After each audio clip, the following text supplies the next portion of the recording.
la troisième et dernière conférence de presse.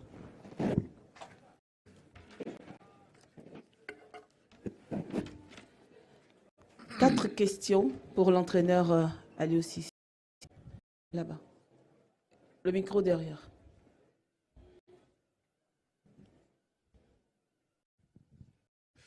Bonjour coach. Micro, c'est bon. Ouais. C'est bon. Ah c'est bon. Ouais. Bonjour coach. Félicitations pour cette victoire. Alors lors de la victoire acquise à Lens, je vous avais posé une question, à savoir quels étaient les enseignements tirés de ce match amical. Forcément mise en place. Aujourd'hui, avec la victoire acquise, en quoi ce match amical gagné contre le Cameroun vous a permis de préparer ce match et de dompter les Lions qui sont censés être indoptables? Merci beaucoup. C'est pas un match amical. Hein. C'est un deuxième match, c'est pas un match amical. C'est un deuxième match de poule. Mais féliciter mes joueurs. Je crois qu'ils ont fait un gros match aujourd'hui. Ils ont respecté les consignes. On a bien travaillé sur ces deux 3 jours-là qui ont précédé le match contre la Gambie.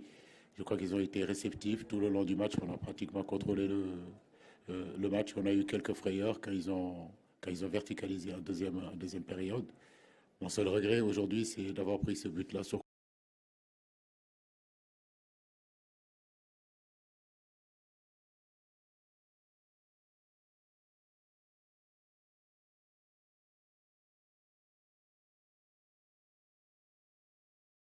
coup de pied arrêté.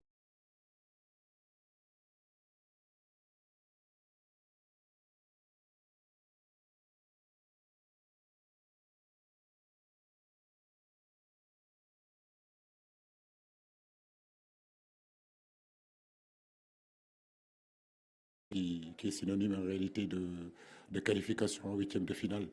Et je le dis, rien n'est fini. Il nous reste ce match de poule contre la Guinée, qui est très important. Mais rappelez-vous, 2017, pour certains, on avait gagné nos 2 premiers matchs et on avait fait match nul contre l'Algérie. La même équipe du Cameroun nous avait sorti en quart de finale. Donc il faut vraiment qu'on garde cette humilité-là. On n'a joué que 2 matchs, il en reste encore 5. Donc c'est ce que j'ai dit aux garçons, restons focus sur l'objectif. L'objectif aujourd'hui, c'est de jouer 7 matchs. On en a joué 2.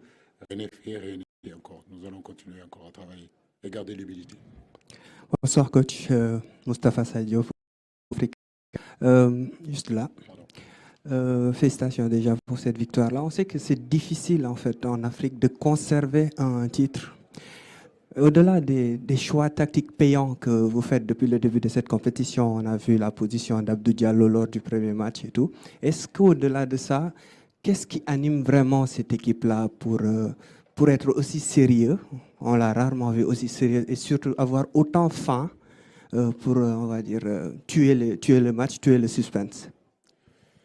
Je ne sais pas si on a tué le suspense ou pas, mais la seule chose que je peux dire, c'est que cette envie-là, je crois que c'est une culture en réalité qu'on a instaurée depuis 8 ans, depuis 9 ans. C'est-à-dire quand on arrive en équipe nationale, c'est plus qu'un club.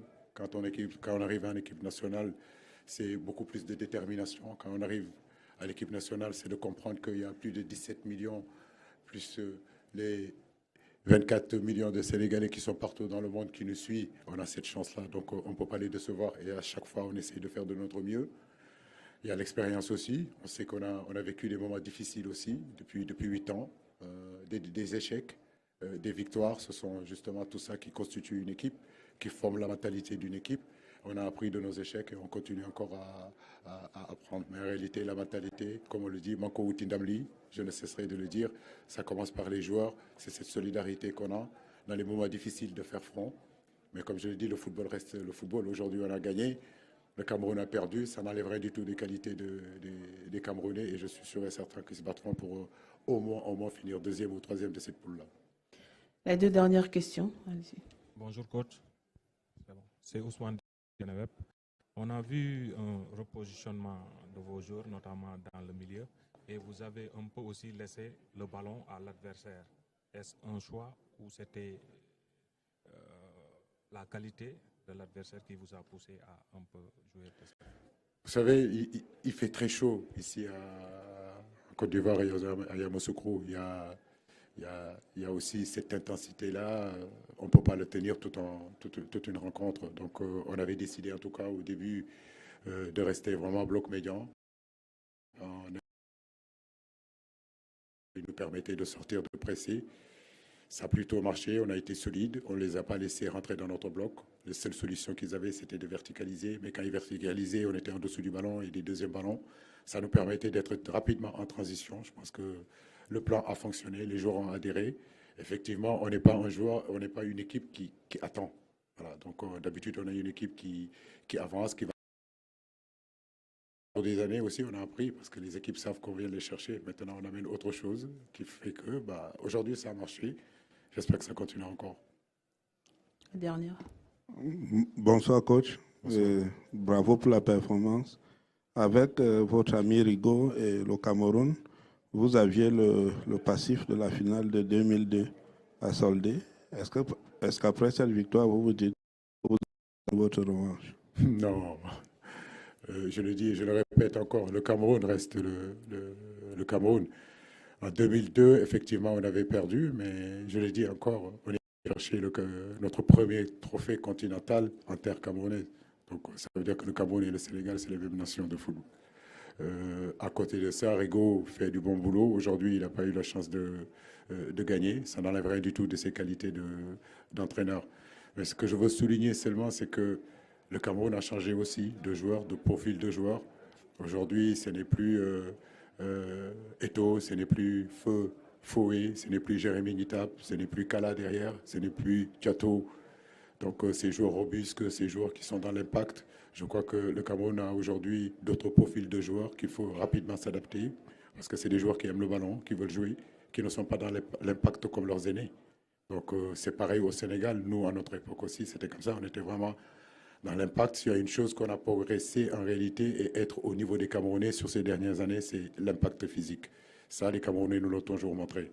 Maintenant, le football évolue et il est important aussi de s'adapter au profil de joueurs que nous avons. Merci, coach. Merci. Et bonne chance pour la Bonne suite. soirée, merci beaucoup.